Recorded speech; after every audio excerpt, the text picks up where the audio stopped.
Meus irmãos, a paz do Senhor Jesus Cristo, presbítero Cláudio, vamos trazer neste vídeo um resumo da nossa penúltima lição da revista de adulto do primeiro trimestre de 2026, estudando a Santíssima Trindade. Ao longo dessas lições aprendemos sobre a pessoa do Deus Pai, sobre a pessoa do Deus Filho e sobre a pessoa do Deus Espírito Santo. Não são três deuses, já aprendemos, já relembramos, nós trouxemos até o exemplo da água. A água tem ela pode ser encontrada em três estados: sólido, líquido e gasoso, não deixa de ser água, tá? Então, Deus é um só, tá? Não são três deuses. Hoje, nossa penúltima lição traz como título o Filho e o Espírito.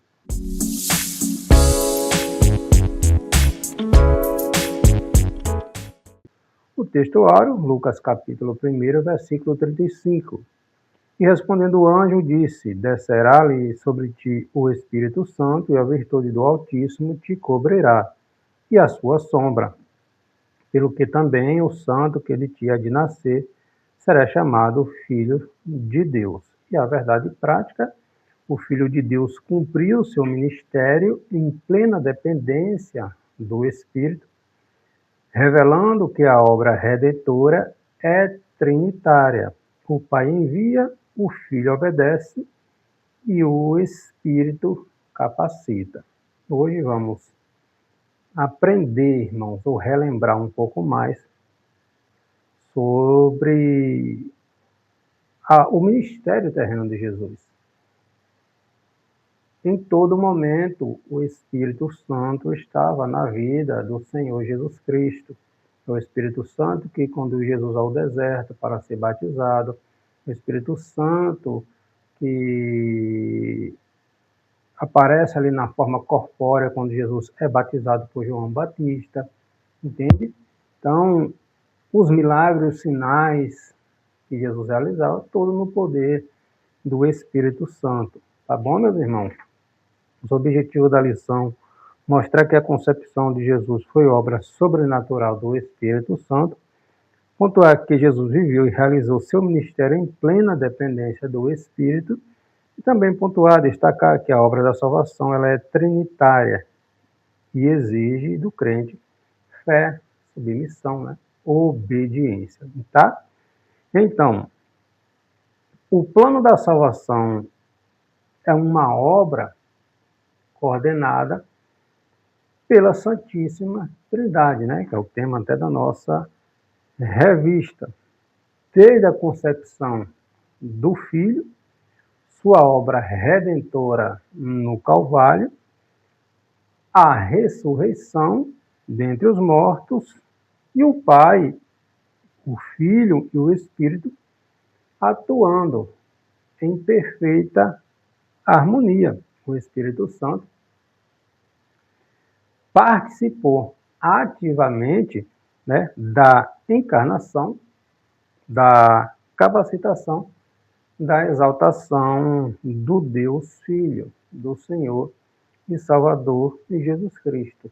Jesus, tudo que ele fez, que ele realizou, foi no poder do Espírito Santo de Deus. O nosso texto bíblico de referência é Lucas, o Evangelho escrito por Lucas. Lembrando, Lucas foi o único autor de livro na Bíblia que não era judeu. Lucas era um gentio da Antioquia da Síria, convertido ao cristianismo, e ele escreve tanto o Evangelho de Lucas, que leva seu nome, como Atos dos Apóstolos. Então, nosso texto bíblico, Lucas capítulo 1, versículos do 26 ao 38. E no sexto mês foi o anjo Gabriel enviado por Deus a uma cidade da Galiléia chamada Nazaré, e a uma virgem desposada com um varão, cujo nome era José, da casa de Davi. E o nome da virgem era Maria. E entrando o anjo onde ela estava, disse: Salve, agraciada, o Senhor era contigo, bendito és tu entre as mulheres. E vendo ela, turbou-se muito com aquelas palavras e considerava que saudação seria esta. Disse-lhe então o anjo: Maria, não temas, porque achastes graça diante de Deus. Diz que em teu ventre conceberás e darás à luz um filho, e por-lhe-ás o nome de Jesus. Este será grande e será chamado Filho do Altíssimo, e o Senhor Deus lhe dará o trono de Davi, seu pai, e reinará eternamente na casa de Jacó, e o seu reino não terá fim. E disse Maria ao anjo: Como se fará isto, visto que não conheço o varão? E respondendo o anjo, disse-lhe: Descerá sobre ti o Espírito Santo, e a virtude do Altíssimo te cobrirá com a sua sombra, pelo que também o Santo que de ti há de nascer será chamado Filho de Deus. Eis que também Isabel, tua prima, concebeu um filho em sua velhice, e é este o 6º mês para aquela que era chamada estéril, porque para Deus nada é impossível. Disse então Maria: Eis aqui a serva do Senhor, cumpra-se em mim segundo a tua palavra. E o anjo ausentou-se dela da sua presença. Lucas traz esse relato no momento em que o anjo, enviado por Deus, vai até aquela jovem, né, que estava noiva, compromissada, comprometida com José, ambos descendentes de Davi, tá? Da linhagem davídica, e o anjo anuncia a Maria que ela daria à luz um filho, e este filho seria o Salvador do mundo, tá? O primeiro ponto da nossa lição: o Espírito e a concepção do Filho, o anúncio do nascimento de Jesus, o Espírito como agente da concepção, a pureza e a santidade do Filho. Então, como nós lemos aqui nesse relato de Lucas, capítulo 1, o anjo Gabriel, ele é enviado por Deus, vai até ali aquela comunidade em Nazaré, né, no território ali da Galileia, onde Maria e José moravam. Lembrando, Jesus não nasceu em Nazaré, Jesus nasceu em Belém, né, no território, no estado da Judéia. No tempo ali de Jesus, a Israel ele era composto ali por 4 estados, vamos dizer assim, né? A Galileia, onde ficava ali Cafarnaum, Nazaré, né, Caná e outras cidades. Judéia, onde ficava Jerusalém, né, Betânia e outras comunidades. Tinha a Pérea e tinha o território dos samaritanos. E existia essa rivalidade entre judeus e samaritanos. Então, o anjo é enviado até Nazaré, onde os futuros pais de Jesus moravam, né? E o anjo vai até Maria e anuncia que ela daria luz ao Salvador do mundo. E o anjo diz: E eis que em teu ventre conceberás e dará à luz um filho. E ainda lhe diz o nome da criança. Por-lhe-ás o nome de Jesus. Né? E será chamado Filho do Altíssimo. Olha as palavras que Maria escuta do anjo. E descerá sobre ti o Espírito Santo.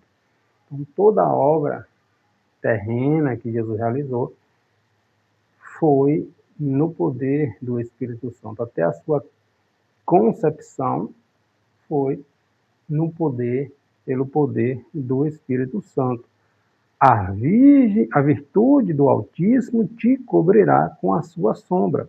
Né? Essa é a palavra que o anjo fala a Maria. Né? A sombra refere-se aqui à presença de Deus. A gente acompanhar no Monte da Transfiguração, Lucas capítulo 9, versículo 24, né? Aquela nuvem, aquela sombra que veio ali sobre Jesus, sobre Moisés, sobre Elias, que deixaram Pedro, Tiago e João ali com medo, pensando que eles iriam morrer, né? Calatônicos, com a sombra, com aquele poder, com a transfiguração de Jesus. Então, essa mesma sombra, né? A presença do Altíssimo, do Deus Pai, também ali presente no ato da encarnação do Filho, do Verbo encarnado. Então, a concepção foi obra do Espírito Santo pelo poder do Altíssimo. Aí o anjo diz a Maria, por isso ele será chamado Filho de Deus, o Santo, né? O Santo que nascerá de ti. Então a gente vê aqui desde o momento da concepção, do anúncio do anjo a Maria, aquela jovem virgem ali de Nazaré, de que o Espírito Santo, né, presente, atuando em todo o processo, né, em todo o plano da redenção do Pai executado aqui pelo Filho, né, o Senhor Jesus Cristo. Então o Espírito Santo o consagrou para ser o cordeiro, né, sem defeito e imaculado. Pedro fala isso lá, 1 de Pedro, capítulo 1, versículo 19. A santidade do Filho é a base da nossa redenção, da nossa justificação, né, e da nossa santificação. Somente Jesus Cristo foi capaz de cumprir toda a lei e de oferecer a si mesmo como sacrifício completo, como sacrifício perfeito. Então, assim como Jesus foi concebido pelo Espírito Santo, cada crente também, quando ele nasce de novo, quando ele nasce espiritualmente, quando ele é regenerado, ele nasce no Espírito, tá? É isso que Jesus fala com Nicodemos, registrado no Evangelho escrito pelo apóstolo João, capítulo 3. É necessário nascer de novo. Então, se não nascer do Espírito, da água do Espírito, como Jesus fala com Nicodemos, é impossível ver, entrar, participar do reino de Deus. Então, a gente vê nos evangelhos, tanto de Mateus quanto de Lucas, eles declarando, né, que Jesus foi concebido pelo Espírito Santo, ou seja, sem que tenha havido uma união ali sexual entre um homem, entre Maria, entre José e entre Maria. Então Jesus está em profundo relacionamento com a terceira pessoa da Trindade, a pessoa do Espírito Santo, né?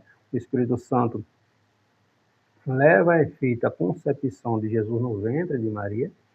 O Espírito Santo vem sobre Jesus quando Jesus é batizado. O Espírito Santo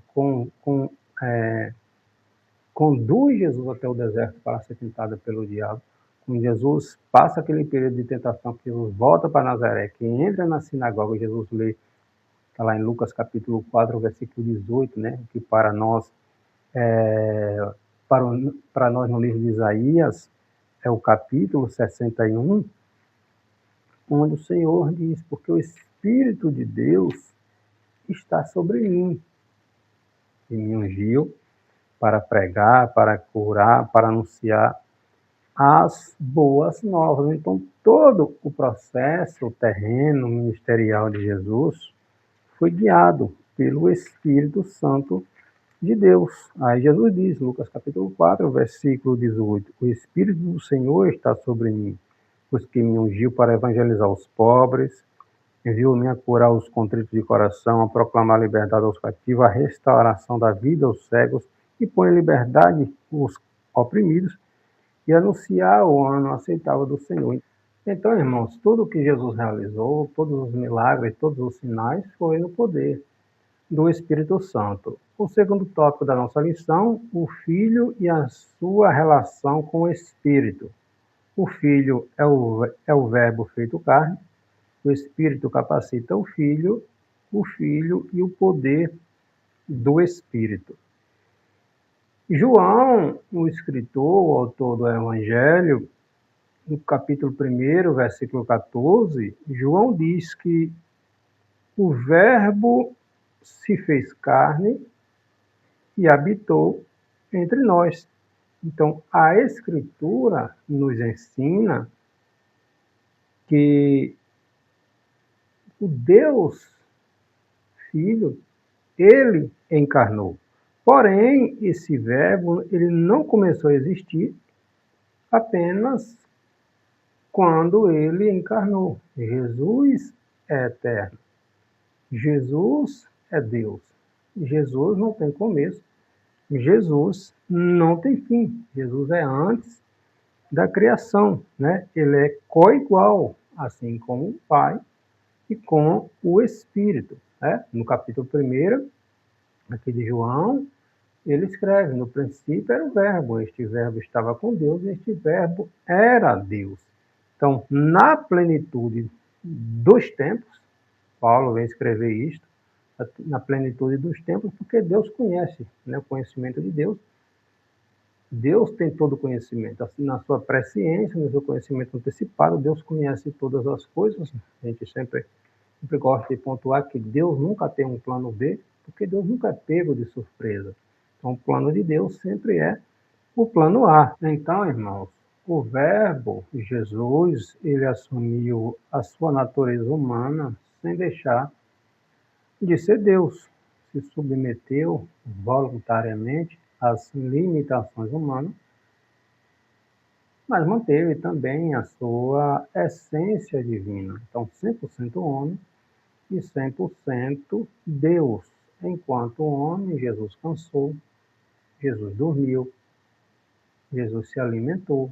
Enquanto Deus, a gente vê Jesus andando sobre as águas, Jesus ressuscitando mortos, entendeu?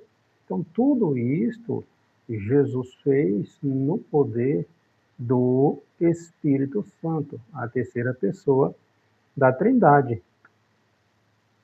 A obra foi operada pelo Espírito Santo, entendeu? Então, se Jesus, mesmo sendo Deus, tudo bem, ele era 100% Deus e 100% homem. Enquanto Deus, Jesus não usou, enquanto homem, Jesus não usou seus atributos, né? Alguns dos seus atributos divinos. Por exemplo, a onipresença. Jesus não estava em todos os lugares ao mesmo tempo. Por isso que ele precisava caminhar, andar, percorrer, ou de barco, ou montado em jumento, ou a pé mesmo, de comunidade em comunidade. Entendeu? Então, demonstrando a perfeita harmonia que existe entre o Pai, entre o Filho e entre o Espírito Santo. Embora sendo Deus, em seu ministério terreno, Jesus agia como homem cheio do Espírito Santo. Cada palavra proferida, cada milagre realizado, cada sinal realizado, cada libertação de pessoas possessas, que estavam possessas por espírito maligno, cada padrão ministrado, né? Perdão administrado. Então, era o resultado de uma vida conduzida, desde o início do seu ministério, pelo Espírito Santo de Deus. Então, o Espírito lhe capacitava com sabedoria, com inteligência, com poder, direção. Isaías, livro do profeta Isaías, capítulo 11, versículo 2, diz assim: e repousará sobre ele o Espírito do Senhor. Sobre quem? Aqui é uma profecia messiânica, sobre Jesus. O espírito de sabedoria, de entendimento, o espírito de conselho e de fortaleza, o espírito de conhecimento e de temor do Senhor. Então, os profetas já falavam sobre isso. E é a orientação de Jesus. Quando ele está para subir para os céus, ele orienta os seus discípulos: fiquem em Jerusalém. Está lá em Lucas 24, capítulo 49. Ficar em Jerusalém até que do alto vocês sejais revestidos de poder. Poder de quem? Poder do Espírito Santo de Deus. Então é também um modelo para que todo cristão, que todos nós, né? Toda obra espiritual deve ser realizada na direção e no poder do Espírito Santo. A orientação em Atos, capítulo 1, versículo 8 é esta: mas recebereis a virtude, o poder do Espírito Santo para ser minhas testemunhas. Então, precisamos dessa virtude, desse poder, que estava também sobre Jesus Cristo. O ministério de Jesus foi marcado por essa dependência do Espírito Santo. Se o batismo foi confirmado, né, pelo Espírito Santo, está lá Jesus, Deus Filho sendo batizado, Deus Espírito Santo na forma corpórea de uma pomba, pairando sobre Jesus, e a voz do Deus Pai dizendo: este é meu Filho amado, quem eu tenho muita alegria. Então a gente vê ali a manifestação, estudamos isso na nossa primeira lição, né? Manifestação ali da Trindade. Então a unção do Espírito sustentou o ministério de Jesus. Os milagres operados foi no poder deste Espírito Santo de Deus que hoje habita em nós. Então Jesus Cristo é a figura-chave do derramamento do Espírito Santo. Sim, Jesus disse que iria para o Pai, está lá em João capítulo 16, e o Pai enviaria outro Consolador em seu nome, no nome de Jesus. Então nós somos batizados no Espírito Santo, no nome de Jesus. Tá bom, irmãos? E finalizando aqui, a Trindade e a missão redentora. O Pai envia o Filho e o Espírito revela e exalta o Filho, a fé e a submissão do crente. A salvação, relembrando, é a iniciativa do Pai. Ele, Deus Pai, é a fonte de todo o propósito redentor. João 3,16, porque Deus amou a humanidade, né? O Filho, o Pai envia o Filho, o Pai e o Filho envia o Deus Espírito Santo, tá? Então a salvação é a iniciativa do Pai. O Pai é a fonte de todo o propósito redentor. O Pai envia o Filho ao mundo. O Filho, o Verbo eterno, encarnado, assume a carne para cumprir perfeitamente a lei e tomar sobre si a condenação do pecado, né, a condenação que estava sobre cada um de nós, tá? E o Espírito Santo, por sua vez, a terceira pessoa da Trindade, né, não é agente passivo, mas ativo desde o princípio. Ele concebe o Filho no ventre de Maria, o Espírito Santo, tá? Acompanha-o em cada passo do ministério do Senhor Jesus Cristo.